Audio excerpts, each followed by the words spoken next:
देखा तो जैसे हमारे दादा दीदी आप बोल रहे 7:40 ट्रेन आज ऐसे पाए जमा कॉलेज ही যেতাম সে আমরা যখন বর্ধমানের সমাবেশ থেকে ফিরছি জামায়াত করে ডিভাইড হয় ছাত্র যুবদের একসঙ্গে আমার সেই দাদারাই বলছে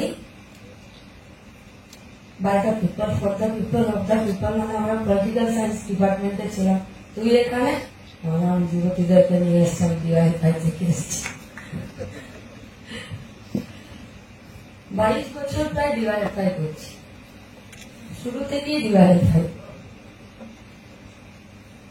অনেক শিখেছি অনেক ব্যক্তি মীনাক্ষী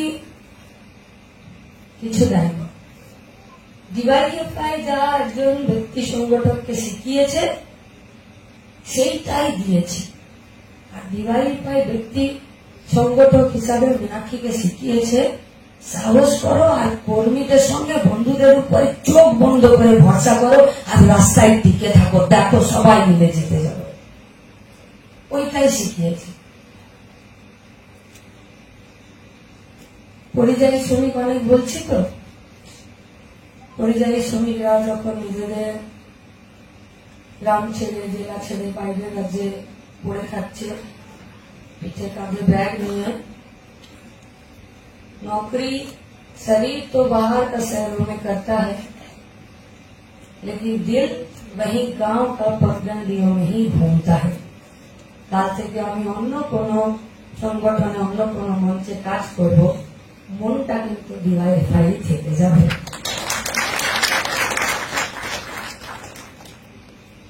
অনেকগুলো জায়গায় ব্যথা আছে শরীরে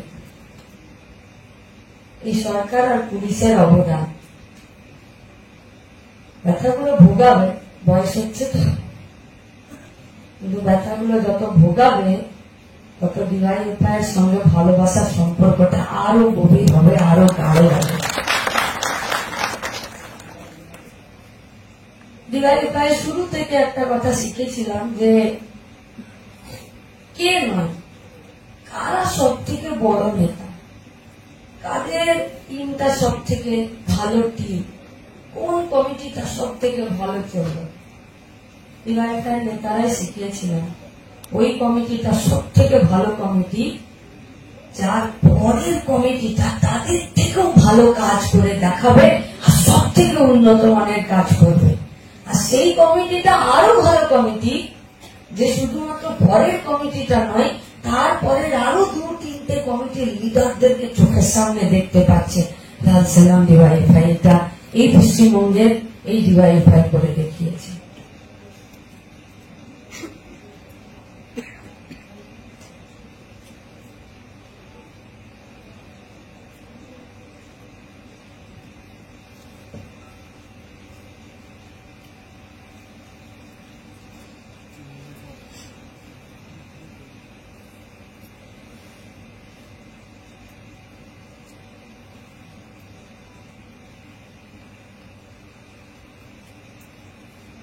যেদিন সকালে মজদুর মারা গেল সেদিনকে খুব কষ্ট হয়েছিল খুব তার আগের রাতে তাকে বালিশের উপরে খাবার নিয়ে খাচ্ছিল আর বলছিল যে দিদি একবার বাড়ি ঘুরে আসতে পারো একবার তখন আমরা কলকাতা পিজিতে ভর্তি করানো ওর ভলেন্টিয়ার সব রেডি করে ফেলেছি তো বললাম যে যাবে তুমি আগে ভর্তি হয়ে যাও না দিদি একটা অ্যাম্বুলেন্স করে দাও আমি এবার ঘুরে আসি বাড়ি যেতে দেবো না মিথ্যে আশ্বাস দিলাম সকালে ট্রেন ধরে চলে গেলাম প্যান্ডেল পার হয়েছি আর খবর এলো ফুয়ারদা ফোন করলেন রাজেন্দ্র দা ফোন করলো যে মজদুর মারা গেল ফিরে এলো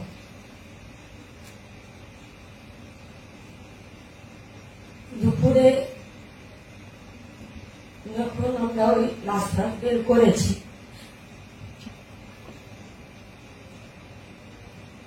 তখন আমার ভাই আমাকে ফোন করেছিল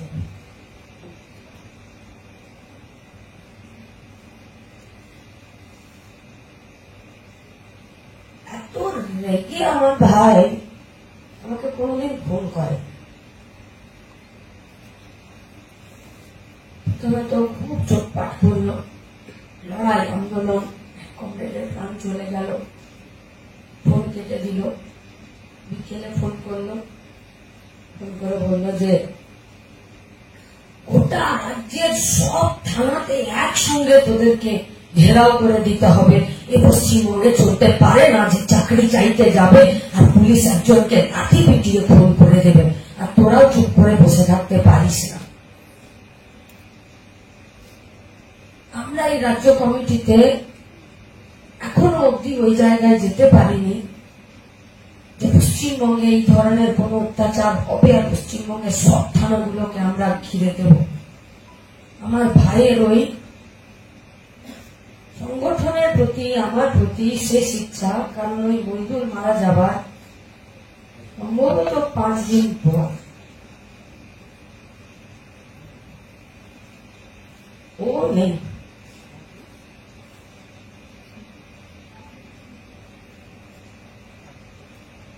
কিন্তু ওর সাংগঠনিক যে আমাদের প্রতি, আমার প্রতি তো নয়, ভাইয়ের প্রতি, এরপর যদি কোনোদিন পুলিশ এই ধরনের কোনো কিছু ইনিশিয়েটিভ বা রাষ্ট্রশক্তি সমাজ বদলের পথে, সবার জন্য কাজ ও শিক্ষার পথে যারা আমাদেরকে এই জায়গা থেকে টলিয়ে দিতে চাইছে, তারা যদি কোনোদিন ভাবে যে এই ধরনের কোনো ব্রুটালিটি বা আমাদের রাস্তার সামনে কেউ কোনো ব্যারিকেড দান করানোর চেষ্টা করবে, তা আমাদেরকে ওই জায়গা অর্জন করতে হবে যে ওরা 10 বার ভাববে যে যদি ডিওয়াইএফআই এর বিরুদ্ধে নামি তো ডিওয়াইএফআই গোটা রাজ্যটা